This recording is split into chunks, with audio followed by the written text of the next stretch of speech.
Alright guys, welcome back. So, mind the pistons, this is out of the same car. Today we're going to work on the Siemens Westinghouse starter for a 1917 Glide car that I am in the process of working on. So this car had been parked, we were probably giving it roughly 80 years. Came out of Texas. The reason for those years is just the condition of the car, and never leaving Texas would just give me that the car has sat close to 100 years.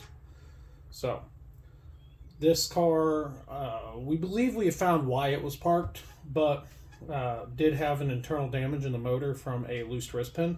The locking bolt had fallen out. But today, working on the starter. So this is a Siemens Westinghouse starter. It's looks pretty good, really, honestly, for its age. But we've already ran into our first peculiar incident. The bolts on the back of the starter are not metric and are not a standard size that I have. And I used one of my antique sets that have a bunch of oddball sizes. I honestly don't know what size it is. So could be a one-off type bolt deal. Don't know about that much about Siemens Westinghouse of this age, so we're going to use the old trusty adjustable because gotta use what we got. And we're going to try to take it apart very carefully, mostly because it's age and these pieces are aluminum.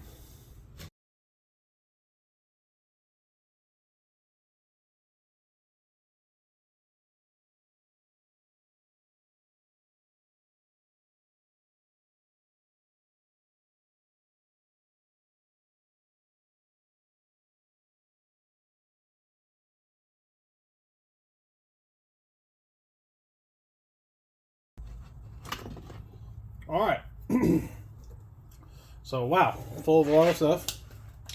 So obviously going to need cleaned. Good news is the brushes seem to be in, I wouldn't call it great shape, but they are in usable condition. So I'm definitely going to have to do some cleaning. All right, I see what's going on here. So here's your brush assembly.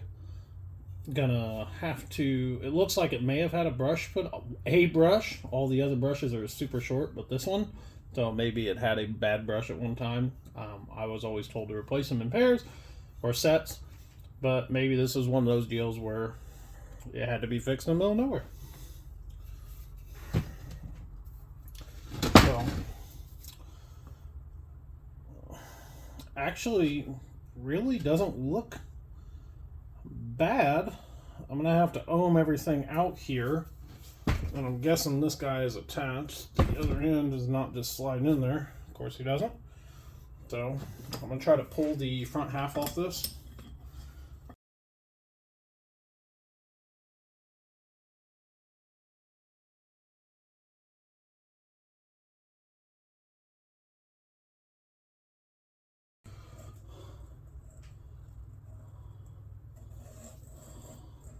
Starter Bendix looks okay, so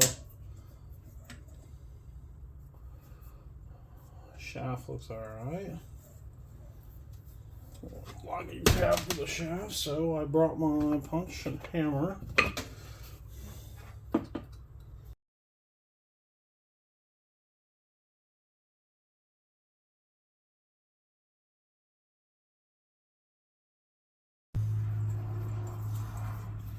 The Bendix.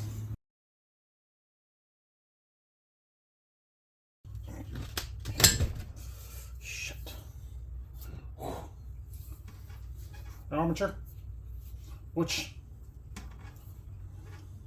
looks in exceptionally good condition. I am currently working on a 2-horse motor that runs and works in much worse condition than this. We will have to ohm it out and make sure. In fact, it looks great. It's very impressive. So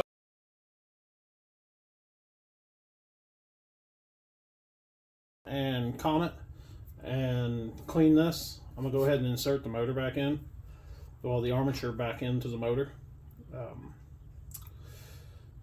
I'm gonna get some, which I need for the other project that I'm working on, the 2 horsepower century repulsion motor I am also working on.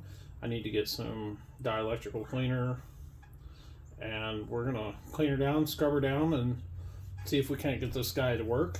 I would like to take them off all completely apart, and preferably,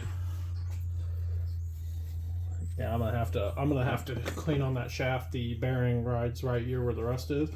Makes sense. It's probably the only spot that water could easily get in. There's a little oiler hole for the shaft on the front, and then there is, which also something unique. So when I took this motor apart, the other thing about the brush being possibly replaced, the end was flipped like this, upside down. So what that tells me is somebody has definitely been working on this, because it should have been flipped like this, or at least in my opinion. I would guess that it should be flipped like this, but I got to get this guy out yet, but he looks unfortunately very fragile.